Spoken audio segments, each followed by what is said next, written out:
नमस्कार सविताताई. Welcome to the Amhi Udyogini Pratishthan program. Welcome to everybody from तुमच्या संस्थेतर्फे तुम्ही जे छान काम करताय त्याबद्दल पहिल्यांदा तुम्हाला सगळ्यांना वेलकम. आपल्या आम्ही उद्योगिनी प्रतिष्ठान तर्फे आता वेगवेगळी लोक आलेली आहेत, परंतु मी कोणाचीच नावं घेत नाहीये कारण सगळेच मोठे आहेत आपल्या दृष्टीने. आमची संस्था 25 वर्ष जवळजवळ 15 सेंटर्स मध्ये आम्ही काम करतो आणि त्या 15 सेंटर्स मधनं मला वाटतंय तुमचं क्लॅबचं काम हे इतकं मोठं आहे की मला वाटतं ते वाढवण्याच्या दृष्टीने आम्ही उद्योगिनी प्रतिष्ठानची नक्कीच तुम्हाला मदत होईल. फक्त सगळ्यांना मी तुमची थोडक्यात, बाकी तुम्हाला सगळं आपल्या शैला मावशी आलेल्या आहेत. शैलाताई या आपल्या आम्ही उद्योगिनीच्या मॅगझिनच्या संपादिका आहेत, तर त्या बाकी सगळं तुम्हाला विचारतीलच प्रश्न. पण वेलकम करताना एक तुम्हाला सांगावंसं वाटतं आता सगळ्यांनाच, म्हणजे हे की क्लॅब पण वेगवेगळ्या वस्तू करतं, त्यांच्याकडे जीएसटी नंबर आहे, काय करताय तुम्हाला मावशींच्या प्रश्नोत्तरातून कळणार आहे. परंतु एक मल्टीनॅशनल कंपनी मधली मोठी अधिकारी जी व्हाईस प्रेसिडेंट होती, ती एक क्लॅप नावाची संघटना सुरू करते. एका म्हणतात ना, एका आपल्याला काहीतरी ध्येय गाठायचं आहे आणि त्या ध्येय गाठण्याच्या इच्छेतून सुरू झालेली ही क्लॅप संघटना. मला वाटतं मी बरोबर एका वाक्यात उत्तर द्या म्हणून म्हटलेलं आहे की एका आणि एकटीच नाही तर इट्स अ टीम वर्क. आणि म्हणून तिच्याबरोबर वेगवेगळ्या भगिनी जॉईन झाल्या, ज्या भगिनी सुद्धा छान काम करतायत. आणि क्लॅब संघटनेच्या माध्यमातून मल्टीनॅशनल कंपनी मधली आमची सविता पटवर्धन, पहिली करमरकर कोल्हापूरची, आणि आता तीच सविता पटवर्धन पुण्यामध्ये त्यांनी एक वेगळ्या प्रकारचं काम सुरू केलंय. क्लॅबच्या माध्यमातून एक हॉटेल चालवतात, पण हॉटेल चालवणं हा त्यांचा उद्योग नाहीये. तर वेगळ्या तऱ्हेच्या मुलांना, म्हणजे 10 माणसं काम करत असतील तर ती 5 माणसं तरी प्रॉब्लेम म्हणजे ब्लाइंड असतील किंवा असे काहीतरी वेगळ्या वाटेने जाणाऱ्या मुलांना बरोबर घेऊन जाणारी संघटना म्हणजे क्लॅब. आणि त्याच्यासाठी या सगळ्या उद्योगिनी आपल्या खरोखर कौतुक आहे की सगळ्या जणी मिळून साऱ्या जणी काम करतायत आणि त्या सुद्धा आम्ही उद्योगिनीच्या माध्यमातून आपल्यापर्यंत आलेत. पण आम्ही उद्योगिनी आणि क्लॅब यांचं आपण एकत्रीकरण कसं करायचं ते आपण नंतर ठरवू. परंतु खरंच हॅट्स ऑफ टू यू. तुम्हाला मानाचा मुजरा आणि all the best to you. जाता जाता एकच सांगते, जे तुम्ही करणार आहात मला माहिती आपलं बोलणं झालंय, पण लोकांना माहिती नाही म्हणून की कन्झ्युमर शॉपी नावाने आपण एक ऑनलाईन पोर्टल सुरू केलेलं आहे, ई मार्केट, जिथे क्लॅबचे प्रॉडक्ट्स येणार आहेत. लक्षात ठेवा, तुम्हाला पण ते नंतर उपयोगी पडतील. आणि आता नवरात्र आणि दिवाळी आली आहे, त्यामुळे consumers.shopee. आपलं जे आहे simtotal.com हे नंतर तुम्हाला मी याच्यात टाकणारच आहे. तर या पोर्टलवरती जा आणि मॅक्झिमम खरेदी करा. तर सिम टोटलीच्या म्हणजे consumers.shopee.simtotal.com वरती जा आणि इव्हन क्लॅबचे सुद्धा प्रॉडक्ट तुम्हाला तिथे बघायला मिळतील. तर तुमचं खूप खूप अभिनंदन आणि तुम्हाला खरोखर धन्यवाद, तुम्ही आमच्याकडे आलात याबद्दल. आपल्या आत्ताच्या कार्यक्रमामध्ये मोठमोठे वेगवेगळ्या संघटनांचे पण पदाधिकारी आलेले आहेत, त्यांना सुद्धा धन्यवाद. कारण आता मी कोणाचीच नावं घेत नाही, कारण आता मला सगळ्यांची नावं घेण्यापेक्षा. आणि ओव्हर टू आमच्या शैला मावशी Gokhale, the one who is going to take care of you. Shaila मावशी, तुमच्या हातात माईक देते. धन्यवाद. सगळ्यांनी आम्हाला बोलण्याची संधी छान आमच्याबद्दल समजून सगळ्या आम्ही वॉइस क्लिअर नाहीये. हा, आवाजच येत नाहीये. वॉइस येत नाहीये तुमचा कोणाचाच.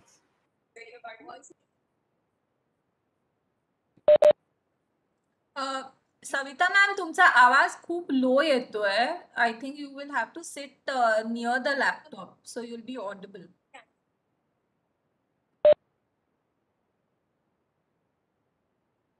पटकन पटकन आता बघा,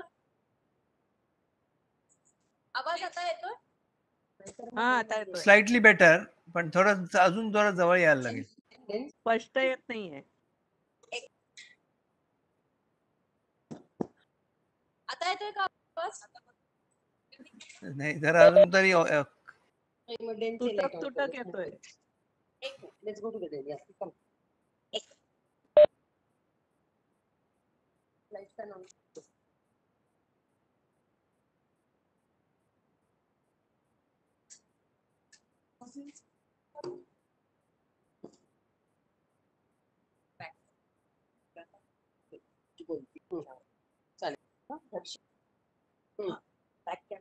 जे कोण बोलते त्याच्याबद्दल क्लिअर आहे. जवळ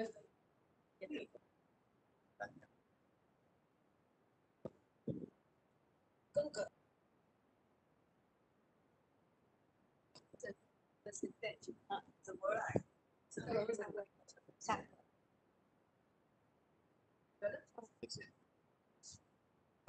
त्याला टेबल दे बसायला.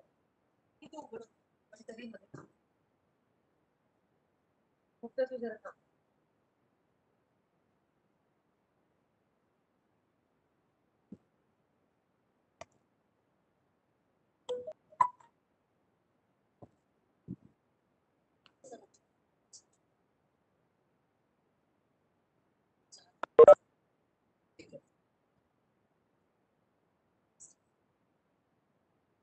Am I audible now? Am I audible? Yes, you are. Okay. We have changed our location because clap मध्ये पण आता लोक आहेत आणि आवाज येतोय. Now I hope we are okay. या it is little better but still तरी थोडा हे आहे it could be better but I think we can accept this. Yes, Savita ma'am, we can start. Over to you, Shaila ma'am. नमस्कार, सगळ्यांचं स्वागत. Start. मिनलताईंनी स्वागत केलंच आहे आणि आपण सरळ सरळ विषयालाच हात घालूया. सविता मॅडम, तुम्ही हा कॅफे सुरू केला त्याच्या आधीही ग्रासरूट बिझनेस कन्सल्टन्सी तुमची चालू आहे आणि त्यातून तुम्ही अनेकांना मदतीचा हात देता. तर हे कशा प्रकारचं काम होतं आणि ते तुम्ही किती वर्ष केलं? Thank you, Shailate. Grassroots is a business marketing company. कुठलाही कॉन्सेप्ट, व्यवसाय, आयडिया याला मार्केट पर्यंत आणणं, मग ते पिन टू प्लेन काही असेल त्याच्यात आम्ही काम करतो. We have been in business for about 20 years नाव आणि जवळजवळ 118 क्लायंट्स आणि 19-20 व्हर्टिकल्सवर काम केलंय. म्हणजे अगदी उझाझी जो भारताचा पहिला मेटर्निटी वेअर ब्रँड आहे जो इथे आपल्या पुण्यात बनतो मिनलताई जोशींचा, त्याच्या नावापासून ते त्याचं संबंध ब्रँडिंग इन्क्लुडिंग परदेशात अमेरिकेत आणि दुबईमध्ये त्याची प्रदर्शनं, इथे स्टोर्स उघडणं, हे संबंध पूर्ण काम करण्यापासून ते आता रिसेंटली भारताची पहिली cruise ship Angriya Mumbai to Goa जाते इथपर्यंत आम्ही काम केलेलं आहे आणि अशा वेगळ्या वेगळ्या व्हर्टिकल्स मध्ये काम करत असतो. तर ते क्रूजचं थोडंसं आम्हाला सांगा ना, काय तुम्ही त्याच्यात केलं? म्हणजे Okay. क्रूज तर तयार क्रूजच्या होती. कामासाठी जेव्हा आम्हाला ग्रासरूटची आमची निवड झाली तेव्हा आमच्यासाठी तो अगदी शिरपेच होता की चेअरमन लीना कामत प्रभू आणि कॅप्टन साहेबांनी आमची ग्रासरूटची निवड केली या कामासाठी. ही जॅपनीज शिप आहे, अतिशय ब्युटिफुल शिप आहे आणि तिच्यामध्ये 7 बार्स, 2 रेस्टॉरंट्स, एक पूर्ण डिस्कोथेक आहे, जवळजवळ 1001 तऱ्हेच्या रूम्स आहेत, तिचं नाव आहे. या सगळ्यावर जे काही काम करायचं होतं ती संधी आम्हाला मिळाली. म्हणजे आंग्रियावर जी लोखंडी मोठी इथून पुण्यातून कापून नेलेली 7.5 फुटी अक्षर आहे, तिथपासून ते त्या वेगळ्या वेगळ्या रेस्टॉरंटची नावं, त्यांचं ब्युटिफिकेशन, त्यांचं ब्रँडिंग, लोगोज, मेन्यूज, या प्रत्येक गोष्टीवर आम्हाला काम करण्याची संधी मिळाली. इन्क्लुडिंग जे डिस्कोथेक, फार ब्युटिफुल डिस्कोथेक आहे आंग्रियाचं आणि त्याला मागे प्रचंड मोठी वॉल होती. तर सगळ्यांच्या डोक्यात होतं की ते काहीतरी असं बनवलं पाहिजे जे डिस्क मध्ये सुटेबल होईल पण जरा वेगळं काहीतरी पाहिजे. असं करून आम्हाला एक छोटा 5-6 फुटाची आधी जागा दिली. आम्ही बरंच ब्रेनस्टॉर्मिंग केलं आणि मग आम्ही ग्राफिक घेऊन गेलो त्यांच्याकडे आणि त्याच्यावर काही नाही, फक्त वेगळ्या वेगळ्या ग्राफिक, वेगळ्या वेगळ्या ब्लूज आणि ग्रीन्स मधल्या लाटांची ग्राफिक होती. जवळ गेल्यानंतर त्यांनी बघितलं तर प्रत्येक लाटेवर समुद्राशी रिलेटेड मराठी, हिंदी, पोर्चुगीज, गोनीज, इंग्लिश या गाण्यांच्या ओळी होत्या आणि ती संकल्पना त्यांना इतकी आवडली की आम्हाला पूर्ण वॉलवर त्याचं काम करायला लागलं. आणि आम्ही संबंध समुद्राच्या गाण्यांनी त्याला सजवलं. हे आणि असे अनेक प्रकार करण्याचा अवसर मिळाला. म्हणजे शिपचं फंक्शनिंग कसं असतं, त्याच्यात फॉर एक्झाम्पल आपल्याला शिपिंग इंडस्ट्री बद्दल फार कमी माहिती असते ऍज ले पर्सन. आंग्रीवर तुम्हाला सापडेल की ट्रू नॉर्थ आणि मॅग्नेटिक नॉर्थ कसं असतो, ढगादत बद्दल माहिती आहे, स्वॅन सॉंग्स बद्दल आहे, किंवा नॉमेनक्लेचर्स जे हे शिपीज एकमेकांना वापरतात ते खूप युनिक असतात. अशा खूप वेगळ्या वेगळ्या गोष्टी तुम्हाला सापडत जातील आणि त्याच्यामुळे आम्हाला या सगळ्या गोष्टी रिसर्च करता करता पण खूप मजा आली. म्हणजे Greenwich meridian line and so many things. हे तर खूप वेगळं काम आहेच आणि हे काम तुमचं भरपूर चालू होतं आणि अनेक देशातून पण चालू होतं. असं असताना एक रेस्टॉरंट काढावं इथपर्यंतही ठीक आहे, पण असा एक वेगळा कॅफे काढावा अशी कल्पना तुमच्या डोक्यात कशी आली? असं काही तुम्ही आधी कुठे बघितलं होतं का, परदेशात, भारतात? थँक्यू. खूप इंटरेस्टिंग क्वेश्चन आहे. नाही, ऍक्च्युली परदेशात नाही, खूप ठिकाणी फिरलो, खूप कॅफेज बघितल्या, पण अजिबात असं काही डोक्यात नव्हतं की कॅफे करायचं. आम्ही विज्युअली चॅलेंज मुलांबरोबर आमच्या क्लासेसमध्ये बरेच वर्ष काम करत आहोत. त्यांना ऑडिओ बुक्स करायला देणं, त्यांना टायपिंगची कामं देणं. हळूहळू असं झालं की या मुलांची संख्या वाढायला लागली. म्हणजे आमच्याकडे शनिवार रविवारच्या वीकडेजना पण यायला लागली काम मागायला. मग विचारून जरा चौकशी केली तेव्हा कळलं की त्यांना एवढे त्यांची बॅकग्राऊंड खूप वेगवेगळे आहेत. कोणी डिप्लोमा आहे, कोणी BA, कोणी BCom आहे, कोणी CA आर्टिकल आहे. पण त्यांच्या बॅकग्राऊंड बघता त्यांना अशी एका प्लॅटफॉर्मवर आणून नोकरीची संधी कमी आहे. आणि मग त्यांच्यासाठी असं काय करता येईल, तर आमच्या 5 वर्षाचा सगळ्यांचा रिसर्च आहे. तर त्याच्यात असं दिसलं की यांना स्पोर्ट्स, फूड आणि काहीतरी शिकायची आणि शिकवायची खूप आवड आहे. मग ह्या अशा 3 गोष्टी एकत्र आपल्याला कुठे करता येतील. तरच क्लॅबचा जन्म झाला की a cafe where which is inside a sports complex and where we can create these opportunities. आणि तिथून क्लॅबचा जन्म झाला. Clap means club love all play. क्लबची संकल्पना आपल्या सगळ्यांना परिचयाची म्हणून क्लब. पूर्वीचे जिमखाने, बार, ह्या सगळ्या गोष्टी जशा व्हर्च्युअल वर्ल्ड मधून आपल्याला ऍक्च्युअल वर्ल्ड मध्ये आणतात, तसंच क्लॅप आहे. Clap is India's first sports experiential and business cafe. Clap कारण लव्ह ऑल प्ले हे ऑलिम्पिक चार्टर मध्ये आम्ही वाचलं की सगळे पारंपरिक स्पोर्ट्स, एक नवीन जे क्रिकेट किंवा गॉल्फ सोडले तर Olympic charter says play for the love of the game with the spirit of sportsmanship and not just to win, म्हणून love all play. Second, clap, टाळी ही एक universal language of happiness and expression आहे. अगदी तान्या बाळापासून आजी आजोबांपर्यंत सगळेजण आपण आनंदात टाळी वाजवतो. It is also acupressure. आणि तिसरं आणि सर्वात महत्वाचं, टाळी एका हाताने नाही वाजत. हे एक्सपिरियन्सेस आम्ही क्रिएट केलेले आहेत. त्याच्याबरोबरच तेवढी लोक आली की मग इट टेक्स टू टँगो, म्हणून क्लॅप. हा, हे एकदा मनाशी ठरलं, पण याचं अजून कोणाकोणाशी डिस्कशन करून असं काही करूया का, केलं तर चालेल का, अशा प्रकारचा मदतीचा किंवा चांगलं आहे पुढे व्हा असं म्हणणारा हात होता का बरोबर? बरोबर आहे. तुमचं अगदी बरोबर आहे. पण कसं आहे, असं म्हणतात की entrepreneurship is a lovely but lonely journey. आणि मला एकटी I can only be as good as my team. आम्ही सगळेच जण जे आहोत ते ह्या एका विचारधारेने एकत्र आलो आणि मग आम्ही ठरवलं की आपण हे काहीतरी करायचं. कारण प्रत्येकाचा त्याच्या मागे एक वेगळा कंगोरा असतो, विचार करण्याची पद्धत असते, बॅकग्राऊंड असते, एकमेकांची साथ असते आणि मग असं काहीतरी बोल्ड स्टेप घ्यायचं आम्हाला सगळ्यांना. म्हणजे आम्ही एकत्र आलो त्याच्यासाठी. म्हणूनच त्याच्याबरोबर मी सांगते की हे योगिनी जोशी आहेत, ज्या आमच्या विचार आणि ऑपरेशन्स हेड आहेत, माझी को डिरेक्टर कृष्णाताई गोडबोले, ज्या आमच्या सेल्स हेड आहेत, वर्षा विसार मॅडम, ज्या आमच्या डिफरंट प्रोजेक्ट्सच्या इन्चार्ज आहेत. व्हर्च्युअली आज आपल्याला आमच्या CFO मीनल जोशी यांनी पण जॉईन केलेलं आहे, आणि माझे मिस्टर. असं आम्ही सगळे मिळून याच्यात एकत्र आलो, तेव्हा हा विचार एकत्र करून घेण्याची हिंमत आम्ही केली. आणि ऑफकोर्स स्वागत सर थोरात, वर्षज्ञान फाउंडेशन, रिलायन्स यांची आणि या स्पेशली चॅलेंज मुलांचे आई वडील, त्यांचे टीचर्स यांच्याशी बोलून त्यांच्या गरजा काय आहेत, त्यांना कशा तऱ्हेचं काम देता येईल, कसं नाही देता येणार, त्यांच्यासाठी कुठल्या गोष्टी करायला लागतील, बदल, हे सगळं आम्ही अभ्यास करून मग स्टार्ट केला. थोडासा अजूनही आवाज तुमचा कमी येतोय, स्पष्ट येत नाहीये काही शब्द. Can you here me now?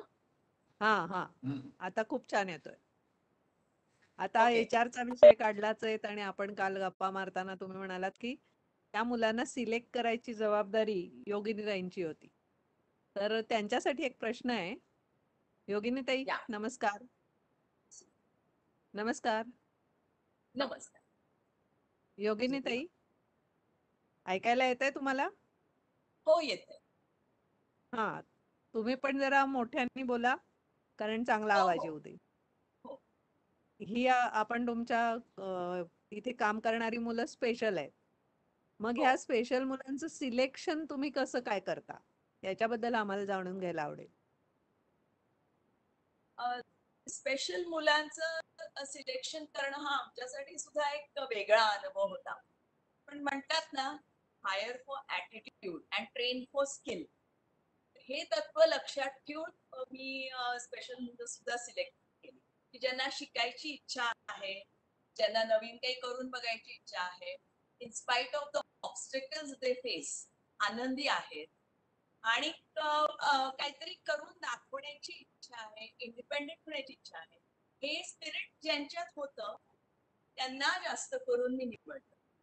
थोडासा असा अनुभव आहे की स्पेशली चॅलेंज मुलांचा कधी मेनस्ट्रीम मध्ये नसतात, त्यामुळे त्यांना असंही वाटतं की थोडं इन्फिरियरिटी कॉम्प्लेक्स पण असतो कधी कधी, की मला हे येत नाही, मला ते येत नाही, मला हे देवाने दिलं नाही, असा राग पण असतो. आणि दुसऱ्या टोकाला हे पण असतं की माझ्यात काहीतरी कमी आहे म्हणून सगळ्या समाजाने मला मदत करावी, मदत घेणं हा माझा हक्क आहे, असं पण कुठेतरी एक फिलिंग आहे. तर हे दोन्ही एक्स्ट्रीम सोडून जरा जी मुलं होती की आम्हाला आमच्या पायावर उभं राहायचंय, आम्हाला नवीन शिकायचंय, कष्ट करायचंय आणि तुम्ही सांगाल ते काम आम्ही करू, आणि ज्या मुलांनी ऑलरेडी काही एक्स्ट्रा करिक्युलर ऍक्टिव्हिटीमध्ये भाग घेतलेला होता, तर अशी चांगल्या ऍटिट्यूडची मुलं मी निवडली. आणि सांगायला मला आनंद वाटतो की एकदा निवडल्यावर आमच्या लक्षात आलं की आमच्यासाठी सुद्धा लर्निंग प्रोसेस होती, की आपल्या नॉर्मल मुलांमध्ये आणि या मुलांमध्ये तसा काही फरक नसतो. जसे आपले स्वभाव वेगळे असतात तसे त्यांचे स्वभाव वेगळे असतात, जसे आपले स्किल्स वेगळे असतात त्यांचे पण स्किल्स वेगळे असतात, आपली एफिशियन्सीची लेवल वेगळी असते, त्यांची एफिशियन्सी असते. आपल्यात जसे फरक असतात तसे त्यांच्यात असतात. फक्त एखादं काहीतरी मे बी दृष्टी थोडी कमी आहे किंवा ऐकायला थोडं कमी येतं, या गोष्टीने त्यांच्या ऍबिलिटी मध्ये फरक पडत नाही. त्यांची ऍटिट्यूड आणि ऍबिलिटी याच्यात कुठेही फरक ज्यांच्यात पडलेला नाही आणि ज्यांनी पॉझिटिव्हली घेतलं अशा मुलांना बरं, त्यांचं एकदा सिलेक्शन झाल्यानंतर आपल्या कॅफेच्या दृष्टीने त्यांना ट्रेन करणं गरजेचं आहे नक्कीच. तर ते बरोबर. ट्रेनिंग तुमचं कसं असतं? आणि तुमचा आवाज अजूनही असा कमी येतोय, मध्ये मध्ये तुटतोय. आय थिंक पाऊस खूप आहे ना, म्हणून हॅलो, आता येतोय का? हा, आता येतोय. आता येतोय ना. हा, कॅफेच्या दृष्टीने त्यांना ट्रेन करणं हे सुद्धा एक चॅलेंज होतं. पण कॅफे कन्स्ट्रक्ट करतानाच आम्ही काही गोष्टी पहिल्या पाळल्या होत्या, की कुठेही शार्प अँगल्स नाहीयेत, कुठेही लागतील अशा बाहेर येणाऱ्या वस्तू नाहीयेत, की जनरली दिसलं नाही आणि पटकन लागलं असं कुठेतरी एखादी गोष्ट बाहेर आली बाबा, किंवा टोकं आहेत कशाला, असं कुठेच नाहीये. आम्ही बांधतानाच ती एक प्रिकॉशन घेतली. दुसरं म्हणजे आम्ही स्वतः आधी शिकलो, आम्ही थोडा गायडन्स घेतला स्वागत थोरात सर वगैरे अशा लोकांकडनं, बाबा व्हिज्युअली चॅलेंज मुलांना कसं मॅनेज करता येतं, की काही गोष्टी असतात की कुठल्याही वस्तूंच्या जागा जेव्हा फिक्स असतात तेव्हा त्या मुलांना ते सोपं जातं, की बाबा साखर याच ठिकाणी आहे, डाव्या हातालाच आहे, चहा उजव्या हातालाच आहे, हे त्यांना पक्क माहित असलं की मग ते बरोबर मॅनेज करतात. रोज जर आपण वस्तू वेगवेगळ्या ठिकाणी ठेवल्या तर त्यांचा गोंधळ होतो. नंतर त्यांना पावलं मोजून कुठे काय हे शिकवलेलं असतं, चालायचं कसं. तर थोडस त्या गोष्टीचा पण आम्ही उपयोग केला. नंतर त्यांना बोलायचं कसं, कस्टमर्सना हँडल कसं करायचं, आणि त्यांना एक छानपैकी चांगल्या फ्रेमचे चष्मे दिले की ज्यामुळे ते पण स्मार्ट दिसावेत आणि कस्टमर्सने त्यांच्याकडे असं म्हणजे विचित्र बघू नये. थोडं सगळ्यांना इंग्लिश शिकवलं. तर आणि त्यांना जमेल तसं तसं त्यांच्या स्पीडने त्यांना फूड आणि बेव्हरेजेस शिकू दे. काही चुका झाल्या, कधी काही जळलं, कधी काही सांडलं, ठीक आहे म्हटलं, नो प्रॉब्लेम. मग हळूहळू ते शिकत गेले की हा बाबा पटकन आपण वळलो की इकडे काहीतरी कशाला तरी धक्का लागतो. ते त्यांच्या लक्षात यायला लागलं, हळू वळायला पाहिजे, इथे हे करायला पाहिजे. असं करत करत ते शिकत गेले, आम्ही शिकत गेलो. आमचाही हा म्हणावा तसं तर पहिलाच अनुभव होता. बरोबर आहे. थँक्यू योगिनी ताई. आता थँक्यू. सविता मॅडमकडे मी वळते परत. हो सविता हो मॅडम. हो नेक्स्ट. सविता मॅडम, ही ही जी कॅफेची तुमची संकल्पना आहे, कॅफेची येस. तुमची जी संकल्पना आहे, त्याच्यामध्ये आपण बघतोय की तिथे कॉर्पोरेट्सचे लोकही येत आहेत, तरुण मुलं पण येत आहेत, लहान मुलं येत आहेत, खेळ सगळ्यांच्या दृष्टीने आहेत. त्याचबरोबर कॉर्पोरेटना मीटिंग वगैरे करता येतील अशाही गोष्टी आहेत. मग हे दोन टोकाची ग्राहक यंत्रणा सांभाळताना तुम्ही मेनू कशा प्रकारे डिझाईन करता? या इंटरेस्टिंग क्वेश्चन. ऍक्च्युली मेन्यू, आमचा जो मेन्यू आम्ही डिझाईन केला तो थोडा कॉमन सेन्सनी आणि स्पोर्ट्स आणि बिझनेस न्यूट्रिशनिस्ट यांच्या मदतीने केला. त्याच्या मागे काही काही गमती जमती झाल्या की स्पोर्ट्सच्या साठी एक सर्टन प्रोटीन काउंट असतो, म्हणजे 40 ग्रॅम्स प्रोटीनचा मेन्यू असतो, किंवा नॉन शुगर सबस्टिट्यूट असतात जिथे जॅगरी आहे, डेट्स आहेत, हनी आहे, ही शुगर्स वापरता येतील अशा गोष्टी असतात. किंवा काही काही यांना मल्टीग्रेन ब्रेड्स वापरले आम्ही आमच्या सँडविचेस मध्ये. New old wine in new bottle म्हटलं तर आपले जे पौष्टिक लाडू आहेत किंवा याच्या नट्सच्या चिक्कीज आहेत त्याचे आम्ही एनर्जी बार्स केले, आणि अशा खूप गोष्टी पारंपरिक आणि नवीन याच्या एकत्र करण्याचा प्रयत्न केला. आणि when it comes to business cafe, menu असा करायचा होता की 2-3 लोक मीटिंग करतायत त्यावेळेला मेसी नाहीये, खाताना सहज सोपं बाईट साईज आहे, खाता येतंय, तेवढं न्यूट्रिशन मिळतंय, आणि इझी टू शेअर अशा तऱ्हेचा सगळा मेन्यू होता. त्यामुळे आमच्याकडे इव्हन जे बेव्हरेजेस आहेत, आमच्याकडे 6 तऱ्हेचे चहा आहेत, 7-8 तऱ्हेच्या कॉफीज आहेत. बेव्हरेजेस मध्ये आमच्याकडे कूलर्स आहेत, आमच्याकडे सॉफ्ट ड्रिंक्स नाही मिळत, पण we have a beautiful selection of coolers ज्यांची नावं पण तितकीच गमतीशीर आहेत. म्हणजे कन्फ्युजन आहे, ब्लू ओशन स्ट्रॅटेजी आहे, कूलर स्पेशल आहे जे पिंक गोवा बेस्ड ड्रिंक आहे, बेटर मिल्क आहे, yes it's not butter milk, it's better milk, अशा खूप गोष्टी आहेत, लेडी इन पिंक आहे. So many things, plus we have home style biryanis, म्हणजे you can have a proper meal at clap. तुमची business meeting presentation याचं meal सुद्धा पूर्ण होऊ शकतं. आमच्याकडे veg and non veg home style biryanis आहेत, कुलचाज पराठाज आहेत, लो फॅट बटाटा वडाज आहेत, लो फॅट साबुदाणा वडाज आहेत, खूप गोष्टी आहेत. तुम्ही सगळ्यांना आमंत्रण आहे, तुम्ही या क्लॅबमध्ये आमच्याबरोबर have some snacks with us, तुम्हाला मज्जा येईल. बरं, आता मुळातच क्लॅब मध्ये कोणी आलं तर तिथे काय काय करू शकतो आम्ही? Clap is a experiential cafe, त्यामुळे खूप गोष्टी करण्यासारख्या आहेत. तुम्ही आमच्या टेबल्सवर चेस बोर्ड आहेत, तुम्ही चेस खेळू शकता. आमच्याकडे डार्ट बोर्ड आहेत, त्यामुळे तुम्ही डार्ट खेळू शकता. आमच्याकडे अगदी सापशिडी म्हटलं तर ती आहे. Then there are glass boards. आमच्याकडे ह्यूज सिलेक्शन ऑफ बुक्स आहेत, तुम्ही वाचू शकता. आमच्याकडे 8x11चा मागे जो दिसतोय तो एवढा मोठा स्क्रीन आहे, तुम्ही लाईव्ह मॅचेस, कराओके, म्युझिक, हर तऱ्हेच्या गोष्टी करू शकता इकडे.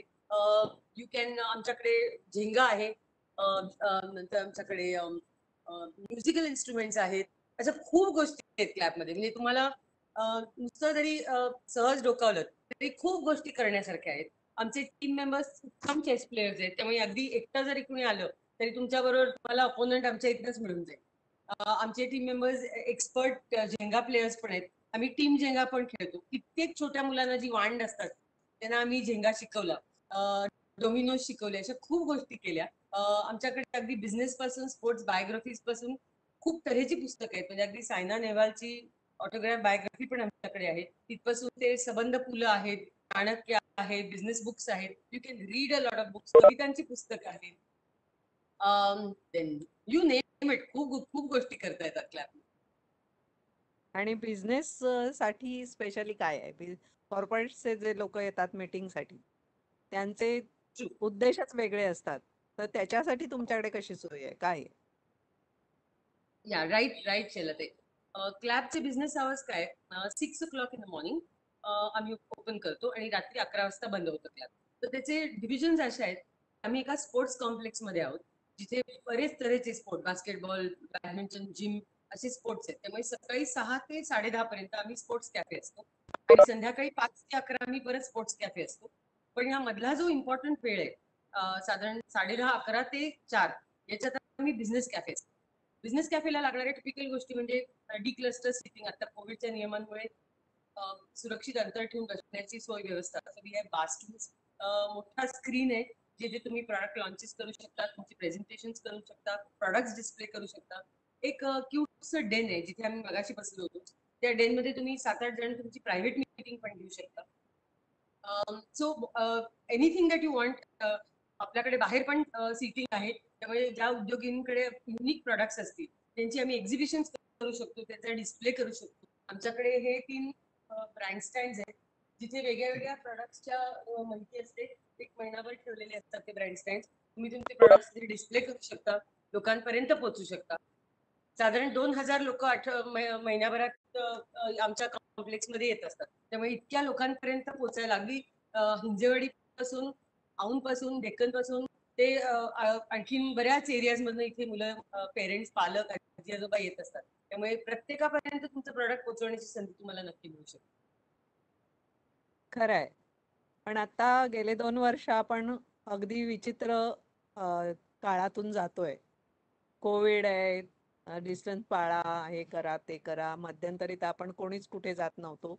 अशा वेळेला ह्या मुलांना सांभाळणं आणि कॅफे सांभाळणं हे कसं काय केलं लॉकडाऊनच्या काळामध्ये विशेषतः? Very tough challenge. अपेक्षाच नव्हती असं काहीतरी होईल, कोणालाच नव्हती, तशी आम्हालाही नव्हती.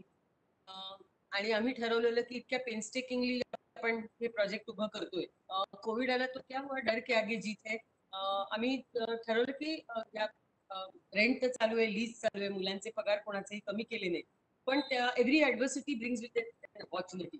So we decided to get it to searching unique products ज्याचं आम्ही या कोविडच्या काळात डिस्ट्रीब्युशन करू शकतो आणि एक्सपोर्ट करू शकू. तर त्याच याच्यात आम्हाला जी संधी आली तो world most patented N99 mask. त्यांनी आम्हाला पॅन इंडिया डिस्ट्रीब्युशन आणि एक्सपोर्ट म्हणून नेमलं. आणि मग मास्क झाले, त्याच्यानंतर क्युरेटेड घी झाले, मग त्याच्यानंतर डिफरंट टाइप्स ऑफ टीज झाले, मटर्निटी वेअर आलं.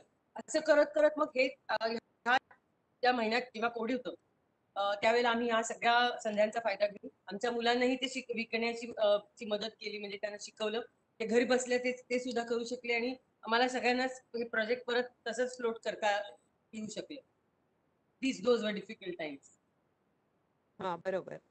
हे हे चांगलं आहे. पण त्या मुलांना हे सगळं शिकवायला वेळ कुठे मिळाला तुम्हाला? कारण लॉकडाऊन अचानक झाला. आम्ही सगळं ऑनलाईन शिकवलं. सगळे टेक सॅव्ही आहेत. टॉकबॅक सॉफ्टवेअर असतात सगळ्यांकडे. एबल बॉडीड मुलांकडे पण सगळंच असतं. झूम मीटिंग्स घेतल्या, वेबएक्स घेतले, डेमोज केले, व्हिडिओज तयार केले. त्यांना सगळं ऑनलाईन शिकवलं. ऑनलाईन झूम मीटिंग्स करून आम्ही ट्रेनिंग घ्यायचो. इनफॅक्ट आमच्या बरोबर आहेत आमच्या ज्योत्स्नाताई गोडबोले, जे आमच्या सेल्स डिरेक्टर आहेत. त्यांनी या मुलांकडून अगदी सेल्स पिच पासून काय म्हणायचं, काय नाही म्हणायचं, कसं सांगायचं हे सगळं करून घेतलं. Technology was at our rescue. बरोबर. म्हणजे शेवटी मंदीमध्ये संधी मिळाली असं म्हणायला सॉरी, हरकत नाही. मंदीमध्ये संधी मिळाली. मंदी तर आली होती, ऍब्सोल्युटली सगळीकडेच आली आहे. ऍब्सोल्युटली परमेश्वराची कृपा आहे. हा, त्यातही एक वेगळं काहीतरी करून आपल्या पायावर परत एकदा उभं राहण्याची संधी तुम्ही घेतलीत. आणि तशीच आमच्या उद्योगिनीही अनेक ठिकाणी घेतली आहे. पण आता आम्ही उद्योगिनी आणि तुम्ही असं एकत्र आपण काय काम करू शकतो? तुम्ही आमच्या उद्योगिनींना कशी मदत करू शकता? खूप छान प्रश्न आहे. मी टॅपरूट्स बद्दल सांगते. म्हणजे I will answer this question. Taproots Ventures Private Limited ही कंपनी याची सुरुवातच अशी झाली की we tap at the root opportunity of various things. Taproots 3 गोष्टींमध्ये कार्यरत आहे. एक म्हणजे of course India's first sports and business and experiential cafes. दुसरं select distribution of curated products, आणि तिसरं अपॉर्च्युनिटीज अँड कॉन्सेप्ट. अशा प्रत्येकाच्या डोक्यात आपल्या काहीतरी कॉन्सेप्ट असते, आयडिया असते, कोणाकडे जागा असते, कोणाकडे एखादं प्रॉडक्ट असतं, एखादी विचारधारा असते. पण असं वाटतं ना, अरे मी एकटी कसं करणार, किंवा माझ्या बरोबर आणि कोणतरी असतं तर मला करायला जास्ती कॉन्फिडन्स आला असता, किंवा कधी याला लोन घ्यायलाच पाहिजे का, मग एकटीनेच घ्यायचं का. हा जो सगळा प्रकार आहे तो आम्ही टॅपरूटची आमची थिंक टँक करतो. त्यामुळे आम्ही उद्योगिनींमधल्या कुठल्याही उद्योगिनीकडे जागा, कॉन्सेप्ट, प्रॉडक्ट, आयडिया काही असेल तर you come to us, talk to a team. आमच्याकडे प्रत्येकाचा वेगळा वेगळा एक्सपर्टाईज आहे, जवळजवळ ॲव्हरेज 25 इयर्स एक्सपिरियन्स आहे, आणि आम्ही तुम्हाला नक्की we will help you take the project to the light of the day. आपल्या बरोबर ज्या वर्षात बसलेले आहेत त्या आपल्याला याच्याबद्दल थोडं सांगतील. कशा? मी वर्षा मिसाळ. मी 1 वर्षापूर्वी माझ्या आवाज येत नाहीये. आवाज येत नाही. हॅलो, आता ऐकू येतं? हा. हो, येत. वर्षभरापूर्वी आम्ही पुण्यामध्ये सेटल झालो, आणि मग नंतर माझी सविता त्यांची ओळख झाली, आणि त्यांचं मला हे आवडलं की त्यांनी स्पेशल मुलांसाठी म्हणून स्पेशली हे अपॉर्च्युनिटी निर्माण केली आहे. मी पण अशा स्कूलमध्ये काम करत होते आर्मीमध्ये असताना, त्यामुळे मला स्पेशल मुलांबद्दल जास्त अफेक्शन आहे, आणि म्हणून मी त्यांच्याशी जोडली गेले. आणि आम्ही दोघी मिळून, आम्ही चौघी मिळून वेगवेगळ्या प्रोजेक्ट्सवर काम करतोय. त्याच्यामध्ये ज्या कोणाला एखादं प्रोडक्ट असेल किंवा एखादी काही कल्पना असेल की जी प्रत्यक्ष ग्राउंडवर उतरवायची असेल, तर त्यासाठी बऱ्याच गोष्टींची गरज असते. तर त्या दृष्टिकोनातून आम्ही गाईडलाईन म्हणा, प्रोजेक्ट कसा करायचा, कसा बिझनेस सेटअप करायचा, त्या दृष्टिकोनातून आम्ही त्यांना मदत करतो. आणि आम्हीही काही प्रोजेक्ट्सवर सध्या काम करतोय. त्या दृष्टिकोनातून उद्योगिनींपैकी कोणालाही अशी गरज असेल तर त्यांनी नक्की आम्हाला कॉन्टॅक्ट करावा. आपण एकत्र मिळून नक्की यशस्वी होणार याबद्दल काही शंका नाही. दुसऱ्या तऱ्हेने जे आम्ही मदत करू शकतो शैलाताई. हॅलो. हा. Hello hello. या दुसरं असं आहे की माझे बाबा जे बिझनेसमॅन होते ते म्हणायचे की चुका आणि एक्सपेरिमेंट्स या नेहमी आपल्या जीवावर आणि आपल्या पैशाने कराव्यात. त्यामुळे क्लॅप हे आम्ही आमच्या जीवावर उभं केलं. आम्ही ते यशस्वीपणे आता चालवण्याचा म्हणजे चालवून बघितलं. त्याच्यातले कंगोरे, काय करावं काय करू नये हे सगळं अनुभवलं, आणि आता आम्ही फ्रँचायझी अपॉर्च्युनिटीसाठी तयार आहोत.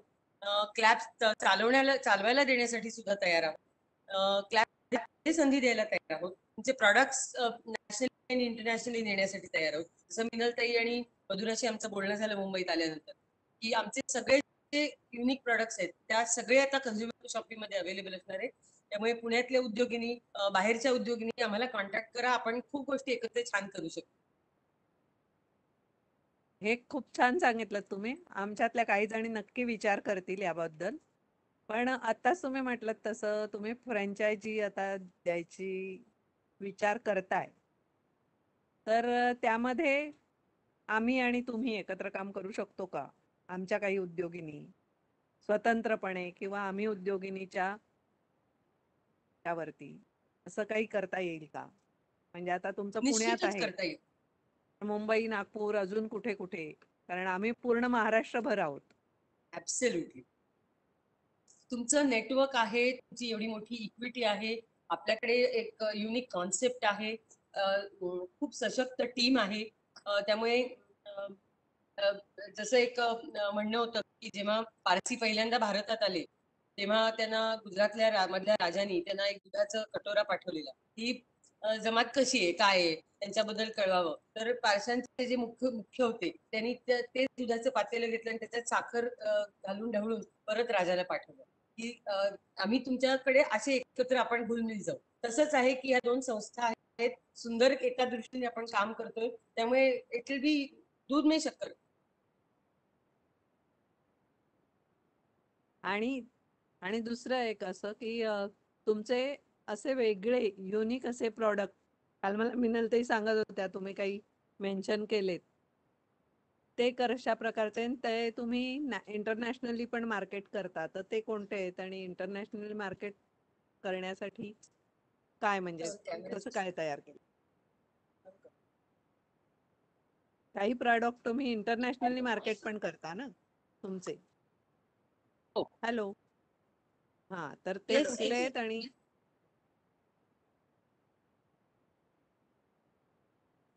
या हॅलो. या ऐकू येते का आमचं?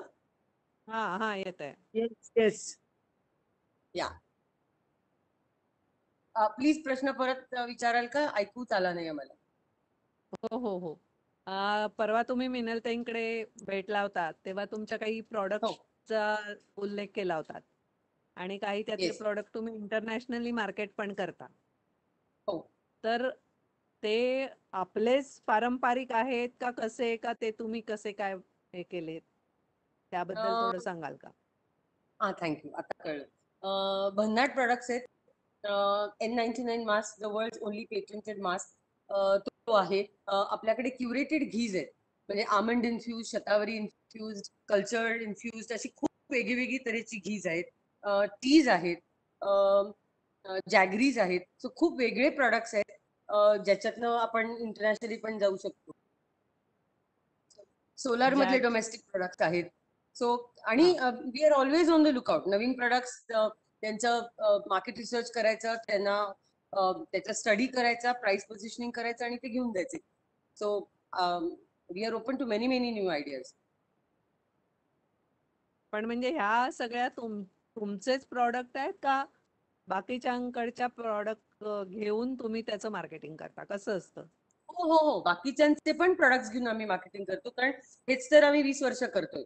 त्यामुळे आमचे तर प्रोडक्ट्स आहेतच, पण आणि कोणाचेही सुंदर प्रोडक्ट्स असले, कॉन्सेप्ट असले तर आमच्यापर्यंत या, आम्ही निश्चित त्याला गो टू मार्केट घेऊन जायला मदत करू.